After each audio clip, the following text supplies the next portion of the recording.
Hello दोस्तों, welcome to trust with law. We all made a trust with law some time in life, that's why we are here. दोस्तों, आज bail jurisprudence के evolution में एक important case है justice Krishna Iyer का, Motiram versus state of MP. It's a 1978 judgement by supreme court and it's a landmark judgement. दोस्तों, this video will be structured in 3 parts.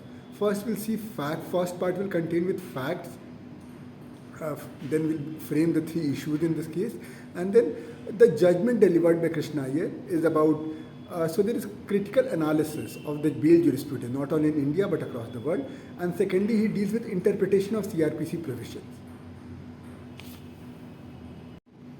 तो दोस्तों, in this case Motiram versus state of MP, there was a mason. उसको जब bell मांगी तो उसने जो judicial magistrate ने उसको डिमांड किया 10,000 एक श्योरिटी लाने को of 10,000, and that surety should have property situated in that district. तो he came for special leave, he came by special leave to supreme court. तो दोस्तों, सुप्रीम कोर्ट ने इसमें 3 इश्यूज फ्रेम किए। पहली बात ये, क्या बेल श्योरिटी पे ही मिलेगी, ऑन पर्सनल बॉन्ड नहीं मिल सकती है? इफ़ श्योरिटी पे मिलेगी तो क्राइटेरिया क्या होनी चाहिए श्योरिटी डिसाइड करने का? और तीसरा कि क्या कोर्ट श्योरिटी को रिजेक्ट कर सकती है ये कहते हुए कि उसकी प्रॉपर्टी यहाँ नहीं, इसके जुरिस्डिक्शन में नहीं है, यहाँ वो रेसिडेंट नहीं है। तो दोस्तों, ये 3 इश्यूज थे। तो दोस्तों, in this judgement Justice Krishna Iyer start with analyzing the bail jurisprudence. तो ऑल्दो बेल की डेफिनेशन नहीं दी हुई है सीआरपीसी में, बट इट मीन्स कि कोई जो प्रिजन में उसको रिलीज़ करना। और we start with American jurisprudence, और वहाँ पे कोर्ट कहते हैं कि जहाँ पे सबसे पहले कॉन्सेप्ट आया पैसा देने का, इस बेसिस पे कि कोई रहेगा सो दैट वो गारंटी लेगा कि जिस बंदे को हम रिलीज़ करें he doesn't run away from the clutches of law. और इसके लिए फाइनेंशियल डेटरेंस का कॉन्सेप्ट आया, बट ये मिसयूज़ होने लगा। या तो मैं बहुत गरीब हूँ तो मेरी लिबर्टी ख़त्म हो जाए, मैं बेल ही ना लूँ, और नहीं तो मैं मनी लेंडर से पैसे लूँ, उधार में लूँ, और उसके अरियर्स ऑफ इंटरेस्ट में दब जाऊँ। तो ये रियलाइज़ हुआ। तो यूएस में एक मैनहट्टन प्रोजेक्ट चला था जिसके अंडर बेल रिफॉर्म्स एक्ट है और पर्सनल बॉन्ड अलाउ हो गया बेल के लिए।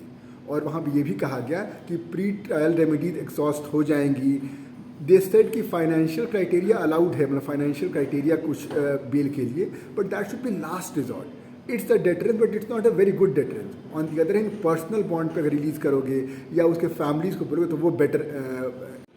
तो दोस्तों, having discuss this international jurisprudence और एनालाइज करके, नाउ वी टर्न टुवर्ड्स कि सीआरपीसी के प्रोविजंस को एनालाइज किया जाए।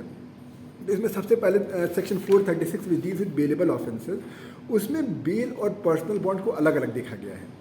और इसीलिए जो उसके प्रोवाइजो में बोला गया कि जो इंडिजेंट होगा तो उसको बेल विदाउट श्योरिटी रिलीज़ किया जा सकता है। तो 436 के अगर हम कर्सरी लुक लेंगे तो बेल का मतलब विथ और विदाउट श्योरिटी दोनों आ रहा है। उसके बाद दोस्तों 436 के बाद 437 में जाते हैं। तो 437 में ये कहा गया है कि 437 में बेल में विथ और विदाउट श्योरिटी दोनों आएगी, लेकिन इसका क्रक्स जो आता है 441 से आता है। तो दोस्तों, 441 में क्या लिखा हुआ है?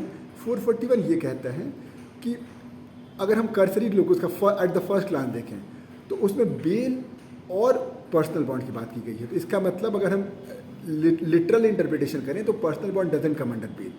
लेकिन कोर्ट ये कहता है कि अगर आप ऐसा इंटरप्रिटेशन करेंगे तो बाद में जो वर्ड बेल हुआ है सेक्शन 441 के सब सेक्शन 1 में ही, अगर हम उसमें पर्सनल बॉन्ड नहीं रखेंगे तब तो पर्सनल बॉन्ड पे कोई बंदा रिलीज़ होगा तो उसके लिए वो 441 का कंडीशन नहीं लगेगा क्या? ऑन दी अदर एंड 441 का जो सब सेक्शन 2 है उसमें जो बेल वर्ड यूज़ हुआ है it also includes personal bond. तो दोस्तों, कोर्ट यही कहता है कि जस्टिस के लिए, लिबर्टी के लिए हमें लिबरल इंटरप्रिटेशन करना चाहिए, और 441 का अगर हम लिबरल इंटरप्रिटेशन करेंगे तो बेल में पर्सनल बॉन्ड भी आ जाएगा। तो इस तरीके से कोर्ट ने स्टैट्यूटरी प्रोविजन को इंटरप्रेट करते हुए इसमें पाया कि इसमें भी इंक्लूडेड है, मतलब बेल में विथ और विदाउट श्योरिटी दोनों इंक्लूडेड है, इनफैक्ट पर्सनल बॉन्ड भी इंक्लूडेड है। दोस्तों, what claims the case came is section 389 के सब सेक्शन 1 ये कहता है कि अगर कोई अपील पेंडिंग है तो उस केस में जो अपैलेट कोर्ट है वो पर्सनल बॉन्ड पे भी सेंटेंस या ऑर्डर सस्पेंड कर सकता है और बेल ग्रांट कर सकता है।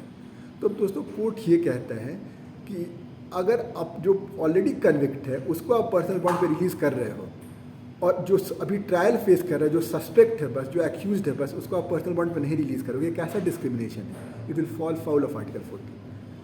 उसी तरह court again take solace from order 21 rule 27 और सुप्रीम कोर्ट रूल्स जो उस समय थे, उसमें ये कहता है कि अगर कोई स्पेशल लीव से आया है कोर्ट में तो कोर्ट उसको रिलीज़ कर सकता है बेल पे।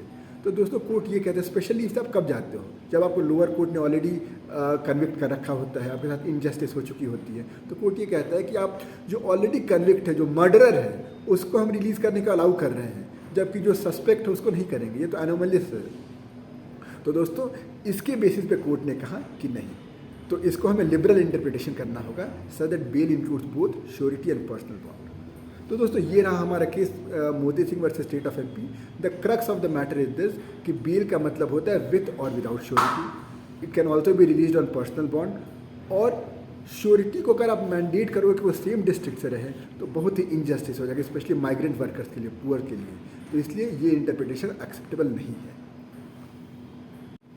तो दोस्तों कोई भी दिक्कत, कोई परेशानी Motiram versus state of MP में आप कमेंट सेक्शन में ज़रूर बताइएगा। आई रिप्लाई टू दैट, और मिलते हैं अगले वीडियो में किसी नए केस के साथ। Till then let's continue with our trust with law.